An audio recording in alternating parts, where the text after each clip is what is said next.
So hello and welcome. Happy Friday. Today is Friday, January the 2nd of 2026. And this is Backyard Beekeeping Questions and Answers, episode number 339.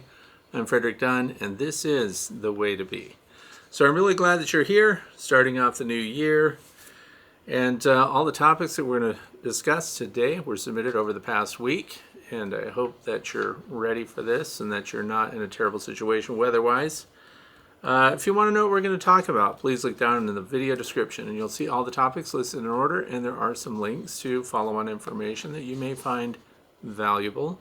If you want to know how to submit your own topic for future discussion, please go to thewaytobee.org and click on the page marked Contact. If you've got something on your mind right now, you want to share a picture, you've got an idea that will help beekeepers, but you're not selling stuff, you can go to the fellowship, The Way to Bee Fellowship on Facebook. And there you can share and get your opinions of all those who also keep bees in their backyards. Backyard beekeepers, by the way, it doesn't mean we're beginning beekeepers. It just means you're small scale and you have the time available to you to really focus on your bees and maybe do things that commercial beekeepers can't just because it's too time consuming or there are too many moving parts. We don't mind, and it can be very simple, it can be very complicated. So anyway, we're going to kick off today right off the bat with what's going on outside. Of course, it's only 16 degrees Fahrenheit. And you'll notice on this graphic that it also shows the indoor temperature. And some people go, is that really the indoor temperature? It is. This space is cold. That's why I wear a thick shirt, so I can stay warm while I'm talking to you. So anyway, that's minus 9 Celsius, by the way, 16 degrees Fahrenheit. Low to no wind, even though we did have a couple of blasts of 60 mile per hour winds very briefly a few days ago. No big deal right now. 98% relative humidity outside, and it is actively snowing. And tonight's full moon, for those of you who follow that. Now, it would be cool if it would clear off, and at night then we could see everything, what's known as a hunter's moon, when the moon casts its light all over everything. And speaking of everything, what aren't the deer eating? They're eating everything. I have a very disturbing video sequence of the deer eating my holly bushes because they can walk right over fences and things like that now. The snow's deep enough. And you can hear them snacking on them. Very disturbing. So I'm going to disturb them and get them away from my holly bushes, hopefully. We have near record snowfall here, and where is here? Northeastern part of the United States, northwestern part of the state of Pennsylvania. So the things that are going on here clearly are not what's happening where you are because, yes, I'm getting your messages that it's 70 degrees and sunny and you're worried about a sunburn and all those good things. Good for you. So, what else? The walnut wars are full bore out there. The little red squirrels scoot along right under the snow and they pop up all over the place. And they go to war with gray squirrels and they go to war with fox squirrels. And did you know that they're the only ones that hoard all their nuts? The little red squirrels? The fox squirrels and gray squirrels just distribute their nuts everywhere and then they go find them.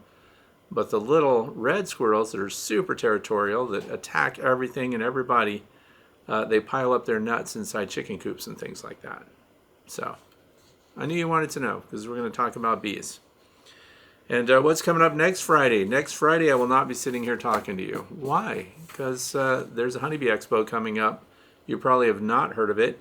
It's the North American Honeybee Expo, and it's in Louisville, Kentucky. And it is probably going to be the largest gathering of beekeepers in the Northern Hemisphere. That's what they say. I don't know. There's a bunch of people going to be there. So I hope you are too, and I hope you'll stop and say hello if you happen to see me walking by. I can only drink so many cups of coffee, so... And I might even buy you one at the free coffee bar there. Cayman Reynolds was on last night in the live stream talking about all kinds of things. So you can check that out too if you want to know more about that expo. They have a YouTube channel and they're definitely getting things together last minute. So I think that's pretty much it. We're just going to jump right into today's topics. And the very first person to submit a question for today is Ross Wagner. Ross has been around a while, so I thank Ross for being a frequent viewer and commenter. Because I want to get slatted racks and drill a hole in the back of them for oxalic acid vaporization, even though he writes OAV here. You spoke about how you would do that, and I've seen other techniques online, Do you have a video for how you set yours up for easy OAV? Now the videos that I have for oxalic acid vaporization, and if you don't know what it's for, it's to kill varroa destructor mites when they're out scooting around. So rather than, it's not like how to use your slatted rack at the bottom to, deliver the oxalic acid into the beehive. It's just how to use oxalic acid. I've done several of those videos through the years, but we're going to talk about this since this is a question from Ross. This is a slatted rack. This particular one fits an 8-frame standard Langstroth beehive. So you have your bottom board. The slatted rack sits on the bottom board. There's always a solid piece of wood up here in the front, and this is where the entrance of your hive would be. And that's supposed to cut down on winter blasts that come into your hive. So this is probably considered a cold weather additive to your equipment. And this is 2 inches tall. And then the slats, of course, line up with the frames that are inside the hive. I like to deliver oxalic acid vapor. Now, I started using slatted racks in the beginning. I should probably give some history. When I was using those pans that I got from the Blythewood Bee Company. Very good company, by the way. And I would clip that little pan that was an aluminum pan, probably had like a glow plug in it, embedded in the aluminum. And then you clip it to your lawn tractor battery or whatever you have, and then you dump the oxalic acid in it and you delivered it in here. And the reason I put the slatted rack on for that purpose was because if you just had the brood box here and just the entrance reducer below that, that pan would go in and, of course, deliver the oxalic acid vapor, and more accurately, probably it's called sublimation. A lot of bees would die on it. They'd hit that pan and get fried. The other thing was the delivery of the oxalic acid, the heat right there at the pan was also directly under the brood area, right there. And I used to push it, the wand that would deliver that all the way back, and I did videos about this that you can find. Would, of course, be really hot, and that activity happens very close to the brood. So I decided, let's create a spacer. That's why I started using the slatted racks.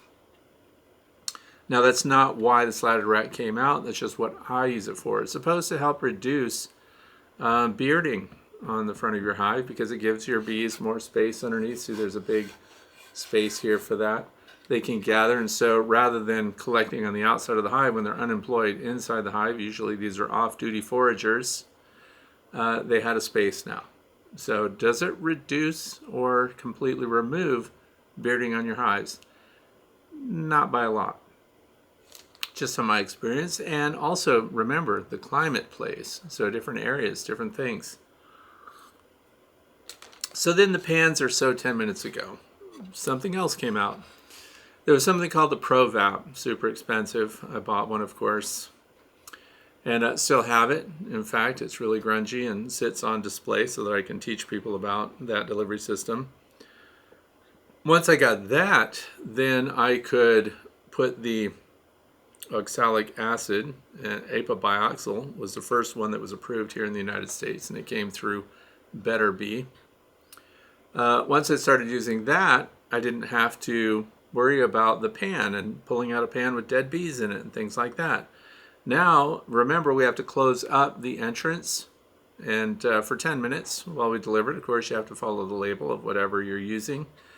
And so I thought, since I'm closing up the entrance, how about I go through the back of the beehive, and then I put a 1/4-20 thumb screw in here. That's what I did. And where did I put it? Off center. So the thumb screw goes between these two frames. And remember, these line up with the frames above. Because I want to deliver this into the hive, but I don't want it to go right where, for example, the queen might be. Does oxalic acid, when it's first delivered, actually kill off any bees? It can. It can get the ones particularly that are right next to where you put that delivery tube, which with the new one that I use is the Instant Vape, and it has a brass tube.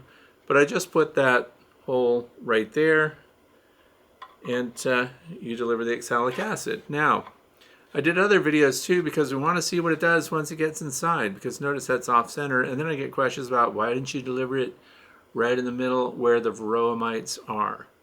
I'll explain that. I did not deliver it right in the middle because, again, the risk to the potential queen or even nurse bees, I don't want to hurt them. Once you introduce the oxalic acid vapor, it goes through the whole hive. The bees fan it around. And I've said before, and I'll say it again today, it's a great way to find out if you have any leaks or gaps in your hives, even on the cover, because the oxalic acid vapor finds itself all over, fans itself with the help of the bees' wings, all through the hive, and then you find it creeping out different cracks and crevices, even at the top, even the inner cover. So it's a great way to find out how airtight your beehive is. And then once it's done, of course, you take it out and then you just put your thumb screw or your 1/4-20 screw. Some people are using golf tees and things like that. Whatever you put in there, the bees are going to propolize anyway. And that's why I like to have the thumb screw. Look at the length of it. Also, remember, we're only going through 3/4 inch material. And so we want that thumb screw to pass all the way in. And the reason for that is we don't want the bees to even partially block the hole that we've made for the oxalic acid vapor introduction. So that's why I'm doing what I'm doing. That's why it's from the back. And other people want to know, why don't you just deliver it at the top of the hive or the middle of the box or something like that? Because the only constant for this particular beehive is the bottom board or the slatted rack. Now when you have a solid bottom board, let's go there. You still have 3/4 inch material at the back, and you can still drill right into the back through the bottom board. And so this then would be in the bottom board instead of a slatted rack. Same thing, off center. Try to get it to where there would be a gap between the two frames above it, and just it helps spread that all over the place.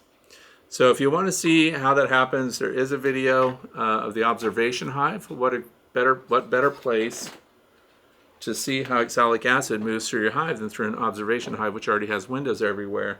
And you'll see clearly in that video. Don't get caught up in the fact that it's an old video. They're still good, the information is still good, and that was done with the ProVap, which was my first oxalic acid vapor tube type system. And it just goes everywhere. The other thing is you can get, some comforting visuals out of that, because you'll realize the bees react to it initially, but then they kind of just go right back to work, and the entire thing eventually becomes fogged just evenly throughout the entire interior of the hive. And there's been some discussion. I've asked a lot of questions about, do we really need to cover the entrance for 10 minutes before we go on to the next hive? Couldn't we just introduce it from the top, get it all over the bees, and let the bees vent it out? Then we don't have to come back. Then we don't have to take the damp cotton towel off that we put on the landing boards. Now we still need to block it up because it does keep more of the oxalic acid in suspension inside the hive.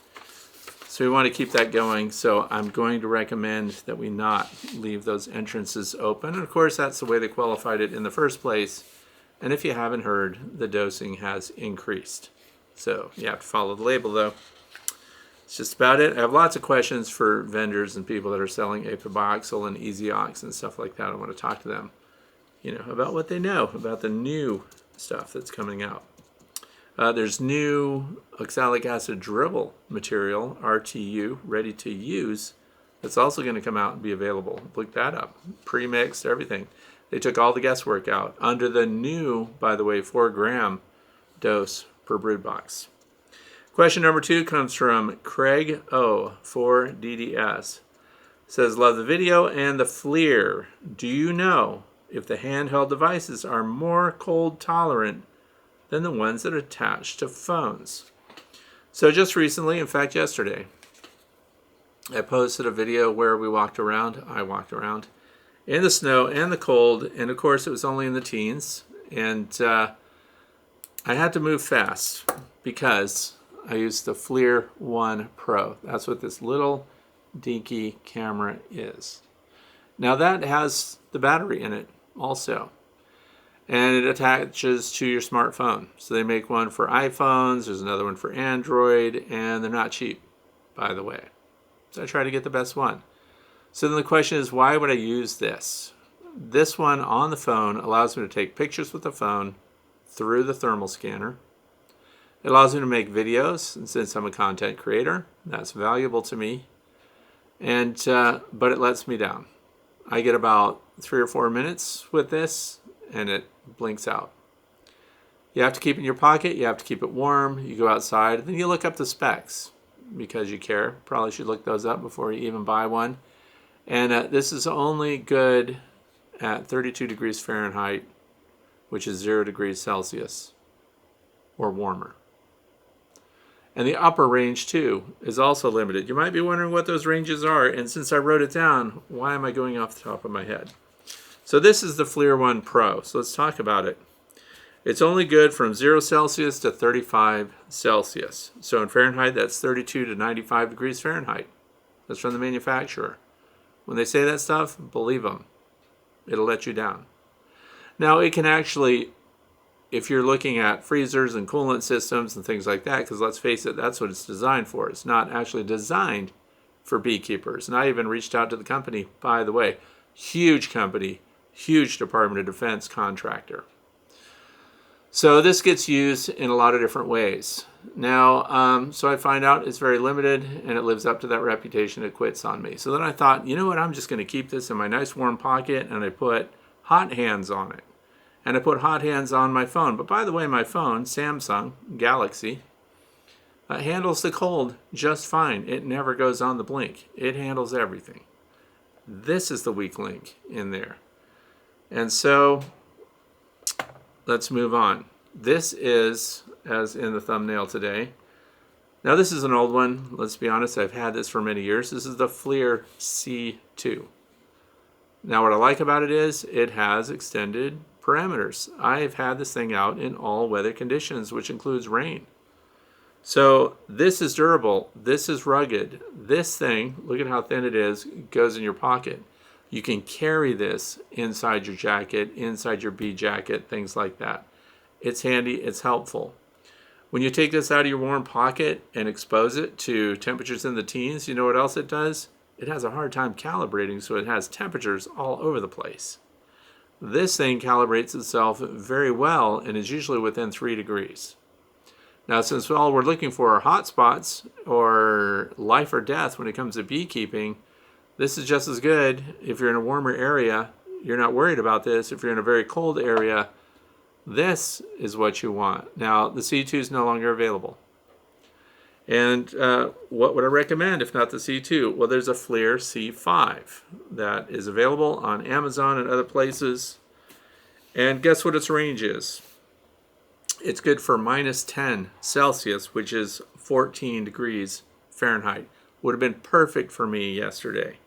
And it also goes to 50 degrees Celsius or 122 degrees Fahrenheit. So the operating environment for these handheld self-contained units is fantastic. But if I'm talking to you as a YouTuber, a content creator, somebody that needs to make a video about what they're seeing, I have to have another camera.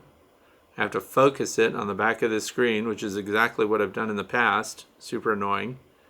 And so then I make a video off of this. Now this will record video and stills onto the card internally.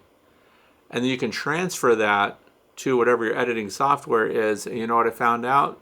Another frustrating stopping point. The codec. I know some of you don't care about this.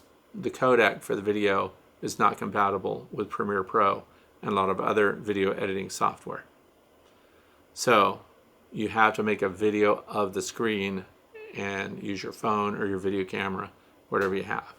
So these are much durable, much more durable, much better.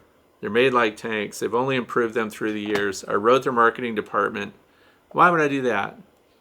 Because I actually wrote them and asked them questions about the Flir C5. I want to know the parameters, other uses that it has, and any upgrades that are coming out soon, because you don't want to buy something only to find out that a week later somebody else has the exact same one, only it performs better. But I'm very comfortable with this parameter, 14 degrees Fahrenheit to 122 degrees Fahrenheit. That's pretty good operating range of the camera itself. So if you haven't bought one and you're in the market, those are limitations. But if you're in a warm area, what do you care? It's going to work just fine. Moving on to question number 3, which comes from Susan from Berkeley Springs, West Virginia. says, I'm almost ready to build a horizontal hive and have a question concerning the entrances. I'm planning on 2 entrances on the front at opposite ends. I'll slightly slant the entrances upward from the landing board, which also will have a slight angle downward. What height and length do you recommend? So I've arrived at, this doesn't even matter if it's a horizontal hive, if it's a nucleus hive, if it's a standard Langstroth hive. The entrance and the entrance reducers that I've arrived at through the years here in the state of Pennsylvania, remember, might be different, I guess, where you are, but 3 inches wide, 2 to 3 inches wide. And if it were a Long Langstroth hive, I'd go the full 3 inches wide and 3/8 of an inch high. 3/8 of an inch high is valuable to you.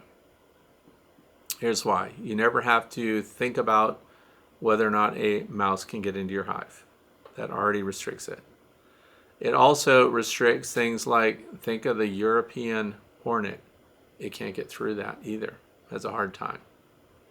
And so anything that wants to get in through an entrance like that really has to chew away at it and will give itself away so the beekeeper can then respond.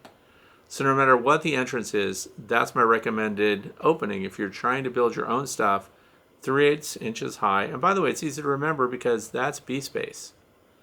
And the Long Langstroth hives, the other thing is, it goes on to say that they want the entrance near the bottom so they can use the scraper to clean out dead bees.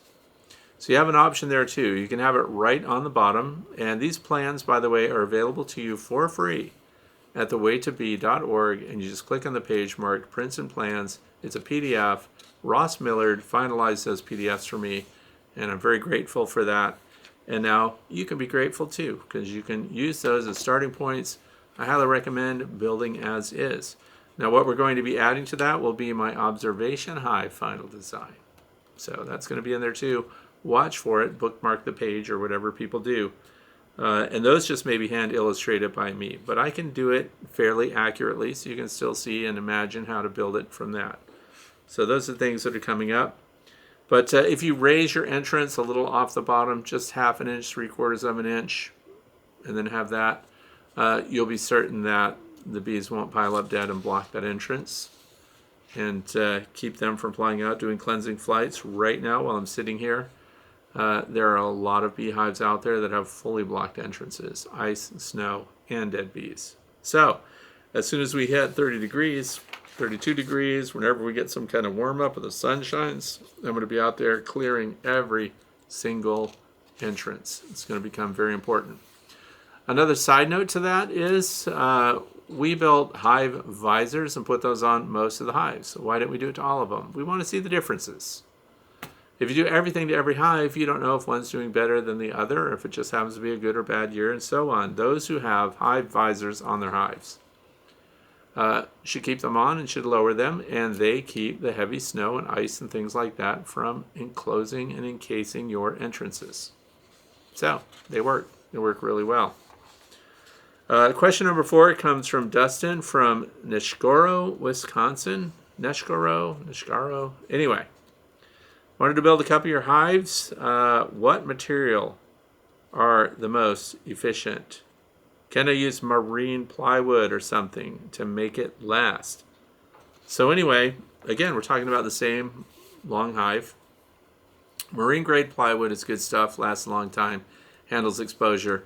I don't like any of the laminated material on my beehives. They seem to delaminate eventually, but marine grade stuff is designed for water exposure. That could hold up. I kind of think we almost built a cofferdam out of one of those 100 years ago to access the hull of a ship and work in there. But I think it really holds up well. I don't think it would be very cost effective if you're going to make it thick enough to provide the insulation that the standard Long Langstroth hive design that we use is dimensional lumber. So by that I mean 2x12s and 2x4s. That's already thick stuff. If you want to do that with plywood and add that thickness, you're dealing with most plywoods 3/4 of an inch thick. So now we're at 2 layers of marine grade plywood. And I think that the pine by itself, that's not laminate material, is actually going to have a better R factor, marginally. but definitely cheaper. And why not just build with that dimensional lumber? I'm not sure about what makes marine grade plywood marine grade. So remember, this is up against your bees inside the hive. They're going to be raising their young in there. I don't know if there's any off-gassing that happens. I didn't look into that further. But I can imagine if it's certified to be put in waterways, in water rivers and lakes and things like that, that hopefully it wouldn't be leaching out any chemicals. But I've not looked into that, but I would just say the most usable lumber to use are 2x12s and 2x4s.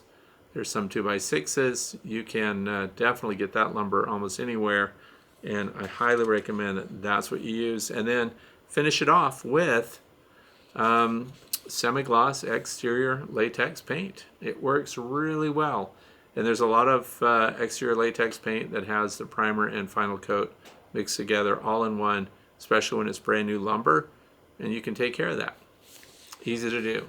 It's lasting a long time. So, and if it doesn't hold up, you can scrape it down and of course recoat it with paint again later on. So I highly recommend dimensional pine lumber from your building center. Or you know what else?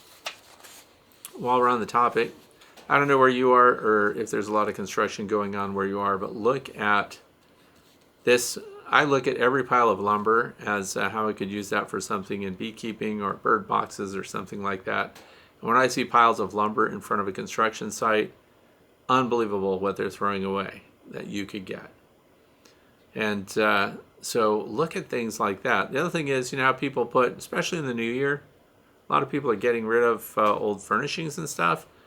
Take a look at the furniture people are throwing out. I saw a coffee table that was put out by one of my neighbors, and I just saw the lumber that was in it. Nothing was laminated. It's not MDF. It was real thick plank lumber, and it was just out for the trash.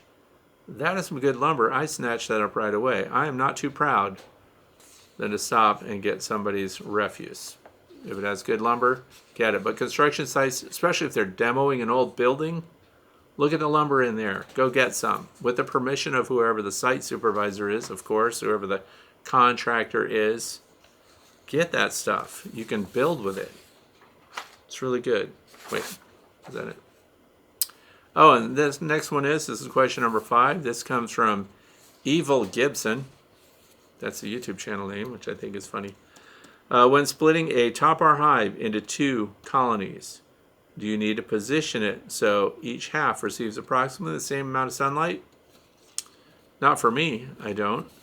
And that's because the long axis of my top bar hive, which, by the way, is a remarkable beehive. I dragged my feet on top bar hives forever because of early experience. I didn't want to try them again.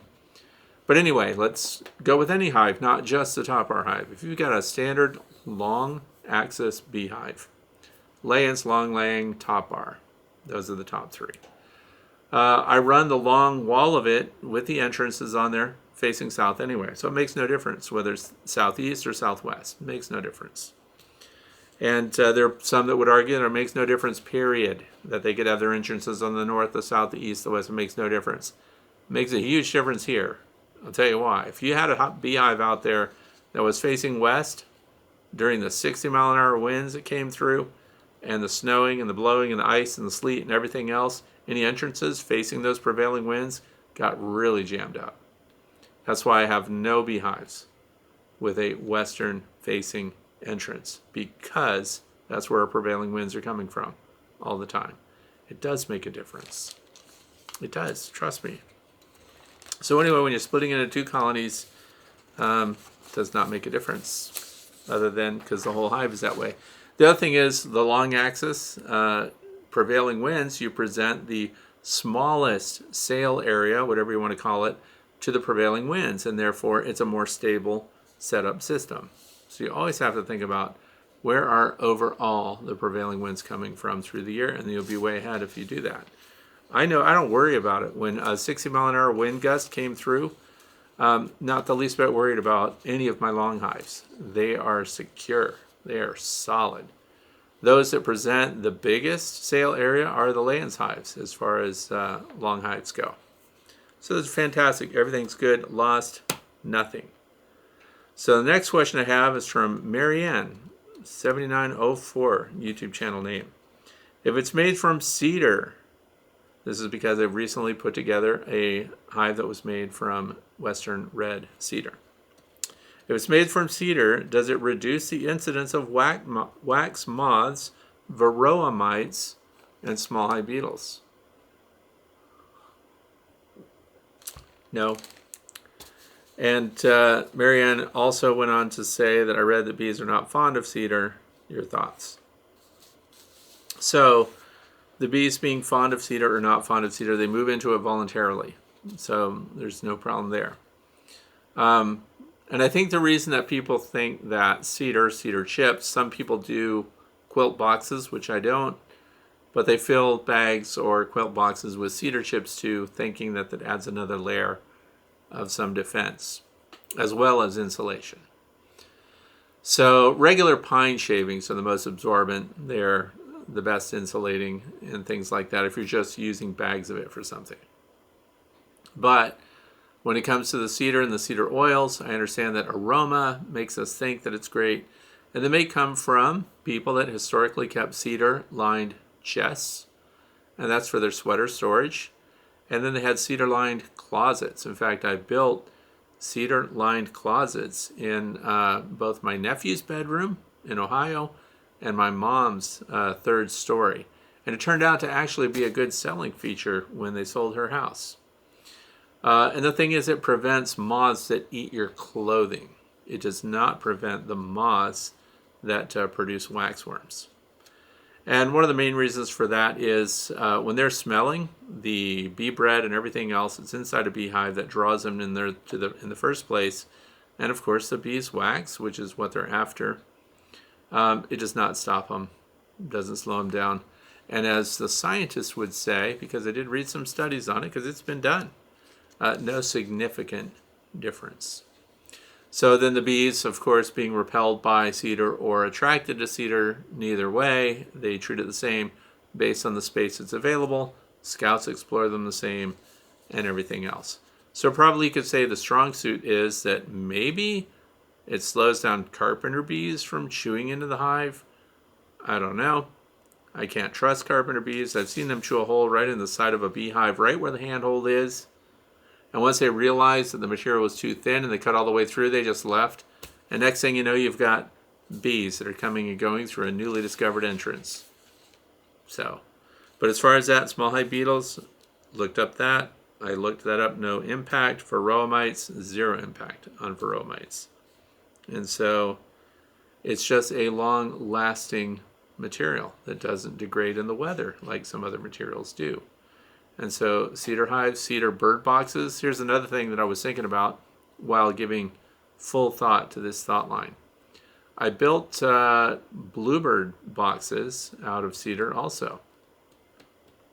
And yellow jacket wasps built their nests in some of those unoccupied boxes. So I know it does also not deter Vespidae. So there's that. It's not really a pest control measure at all. Question number 7 comes from Christy Mitchell. It says, great tips. I have another flow super to put together. One of these days, making sure the flow frames are flush to the front is also helpful, because I did recently an assembly video putting together the Flow Hive 2, which is made out of cedar, which is why I got these last 2 questions there. It says, I made every mistake in my cold climate of Quebec. I've given up on the lovely flow hive roof in favor of an insulated feeder shim and flat lid. So anyway, if an established hive gets a bit off level in the winter, is it okay to wait for spring to level it again, or would you level it up right away? Okay, so that depends, and here's why. And we do need to keep an eye on all of our beehives. There's frost heave, there's a lot of snow and ice going on, there's blowing and snowing, and so it goes. Which one would get my attention right away? If the hive has somehow tilted backwards. So that means entrances over here and then the back of the hive. If it tilts back and it's a solid bottom board, not a screen bottom board with a removable tray. I do need to do something to level that up, and here's why. When the weather warms up and there's condensation inside the hive, we need surplus condensation to be able to move out of the entrance. The other thing is the snowpack that's on the front of the hive. I don't want it to melt off and go right into the hive and stay there. So tilting towards the landing board is very important. Aside from that, if the hive is tilted side to side or something like that, which is key when the bees are building beeswax, then I would level that up when the time comes, after the spring frost heave and all that other stuff, because it's too cold for them to build honeycomb right now. So that's the good news. So it's yes and no, and it depends on what's going on out there. And I would always try to find ground that is as dry as possible. For those of you who are thinking about where to place your hives, you're a brand new beekeeper and spring is coming and you've ordered everything, or you're sitting in your basement and you've put together all your hive equipment, you can't wait to put it out there. Look at the weather conditions, look at where the ground stays moist, look at the grade, look what happens when snow melts. Where does runoff go? Is there a lot of ponding and puddling that goes on in an area that you're thinking about putting your beehives in? Beehives do so much better on ground that is not damp, that does not have a lot of moisture in it, and does not pond or is not in an area where a lot of water runs through during runoff.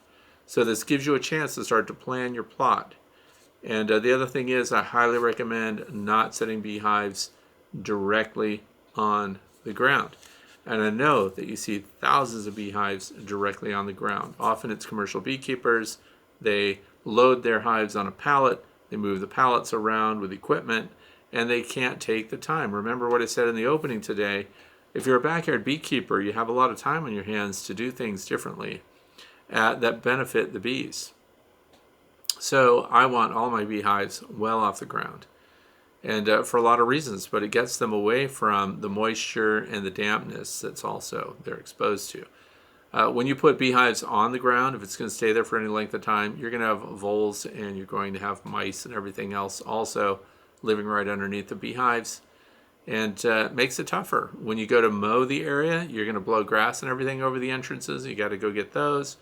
And the bees get upset that you mow around them. So it just depends on what your beekeeping style is going to be, but you can eliminate or greatly reduce a lot of problems by where you site your beehives and how high they are off the ground. 16 to 18 inches off the ground will keep them out of skunk range. So if you have skunks where you live, that helps too. So leveling it up right now, not so much, just depends on what's going on. We're already on the last question of the day. That's right. Happy Friday. So anyway, this is question number 8. It comes from Bobby Perkins, 9188. So it says it's 70 degrees and the bees were bringing in pollen. Have had bees for 6 years. Don't ever remember that happening in December. And here's the thing. When you see your bees coming in with pollen at a time when pollen should not be available to them where you live, I recommend catching a couple of those pollen-bearing bees and get the pollen off their legs. That's right, rob them. And collect that pollen and get it under magnification and find out if it's actually pollen. Because you know what they might be doing? They could be getting dust. Bees, they could get sawdust if it's finely ground sawdust. Like if you have a sander and things like that, and you collect that in a bin. Or you've got a chicken feeder, you've got chickens, and you've got pellet feed or crumbles or mash or whatever you have, especially mash, if it's dry mash for chickens. Honeybees will fly right in there, roll around in it, pack it on their hind legs, just like pollen, and fly it home. Is any of that going to benefit your bees? Probably not. But you could look at it. It's very easy to identify not what the pollen source is, because pollen identification is kind of a high-level thing that people do. There are specialists for that. But you can identify if it is pollen or not. So you can get that on a slide underneath the magnifying glass, and you'll see right away, whoa, is this just some kind of dust from something else? Because I have my suspicions, particularly given the fact that 6 years, never seen pollen coming in. Can't think of a plant that would be producing pollen this time of year. If you have a neighbor who's a beekeeper who's put out some kind of pollen substitute, what's that going to look like underneath your microscope? it's not going to look like pollen. Pollen looks round and spiky and has all these very distinctive traits, and you can look it up online, macro images of pollen, and see if it looks like any of that. If it doesn't look like it came from a living thing, then your bees are just collecting stuff. They aren't good at deciding what they should be bringing back or not. So that's where we're at. We're in the fluff section already. I want to talk to you about bee insurance. I'm just kidding. It's really not bee insurance. There's a new book that just came out. When did it come out? January of 2026. What's the title of the book? The Mason Bee Revolution, and it's by Dave Hunter and Jill Leitner. The reason this is good, if you're a beekeeper, now when we say beekeeper, we usually mean honeybees.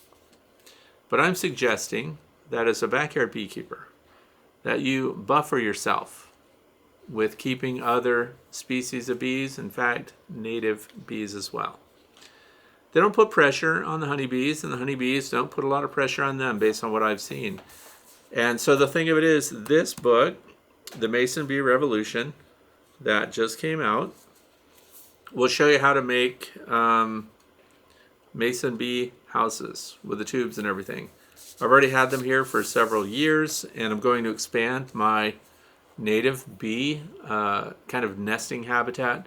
Tubes that are about 6 inches deep on average, variable diameters. And last year in particular, we had a real push in the bees that were coming in, all these Bob's Blue Orchard bees and things like that. We have a lot of solitary bees around, and if you can establish places for them to nest, and if you can leave things, like they tell you not to cut everything down, not to brush hog everything in the fall, because those tubes and things like that are left for the bees.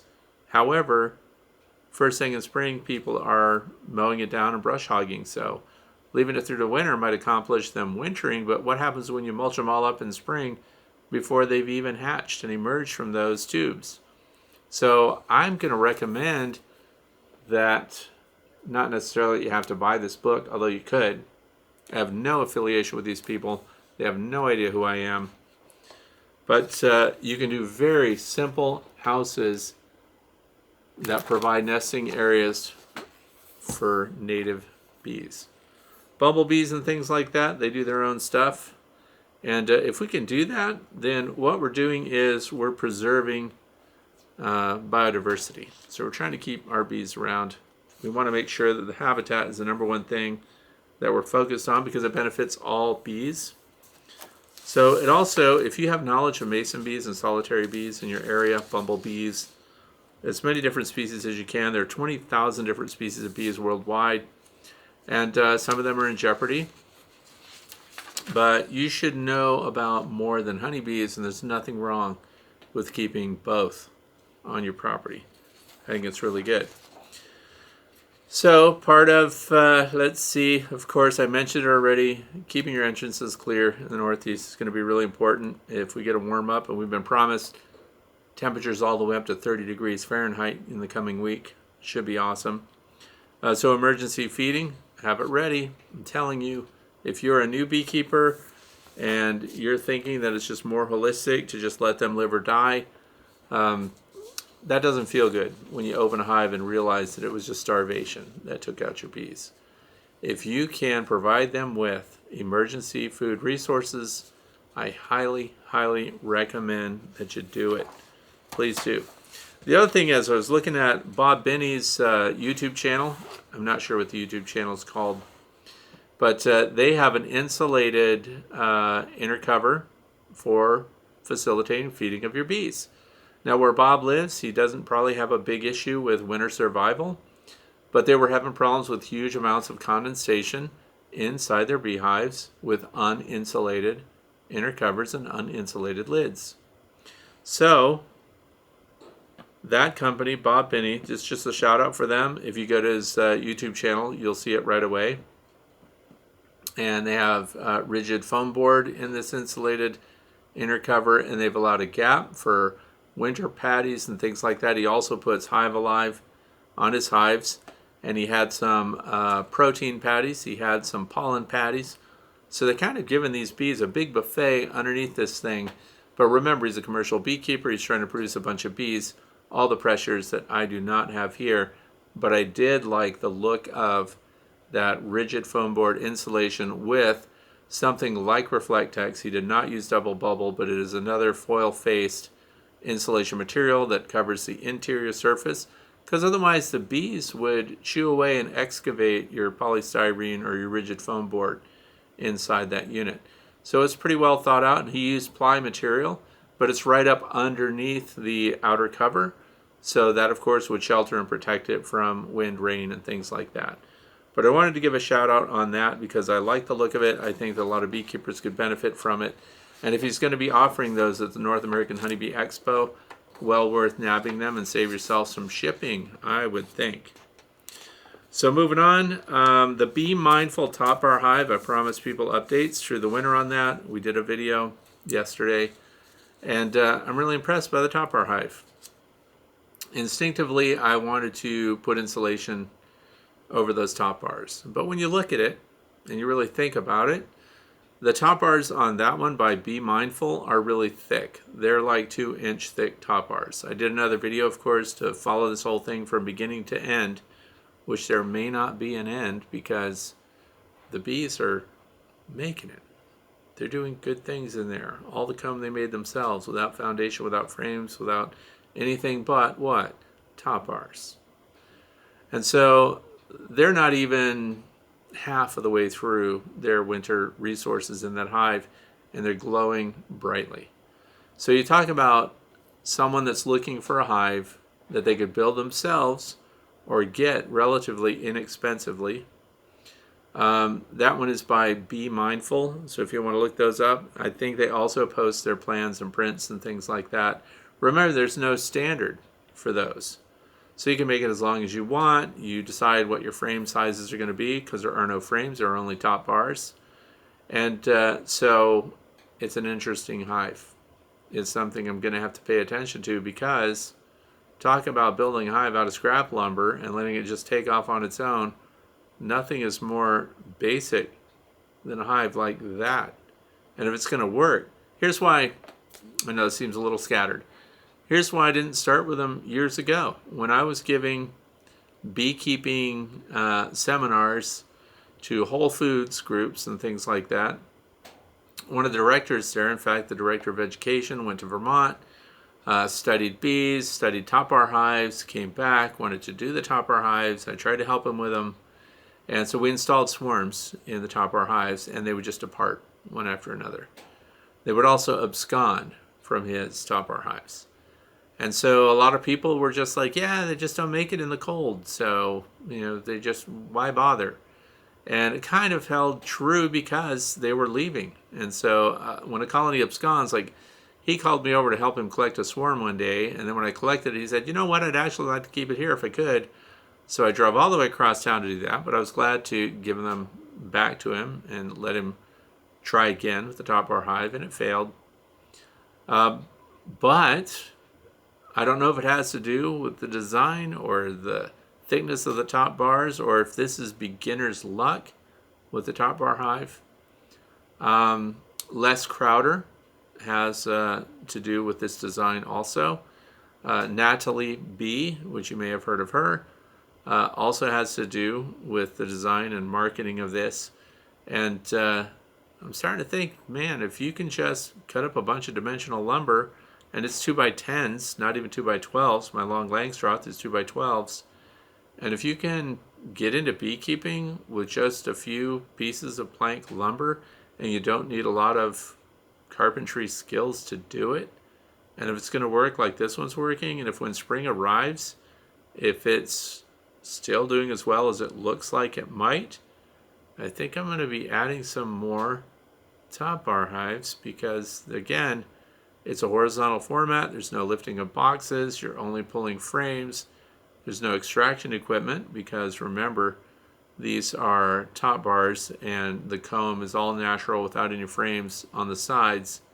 I know that you can rig, like a cage around it so that you could put it in an extractor.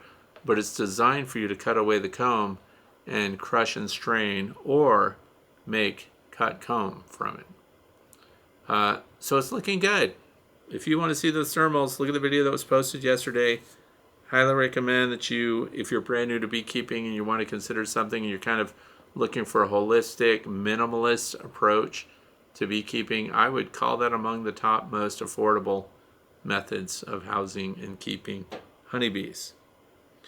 So, other people were asking, am I going to do vendor interviews this year at the North American Honeybee Expo? Yes, I am. We've already made up a list of vendors that must-see kind of vendor lists. And yeah, so we're going to be posting those videos. So if you can't make it and you're not a subscriber, you should subscribe because I'm going to talk to the vendors. I have good questions. And we're going to talk about the things that are there. And I just want to give a shout out ahead of time in case I forget during my presentation at the Honeybee Expo. I want to thank Half Tracks and Honey for sponsoring me for the North American Honeybee Expo. And I want to thank you for watching this video today, the 2nd of January in 2026. And I hope that you'll stick around for great things that are to come later in the year. So I want to wish you all the best, you and your honeybees. Thanks for watching. I'm Frederick Dunn, and this has been The Way to Bee.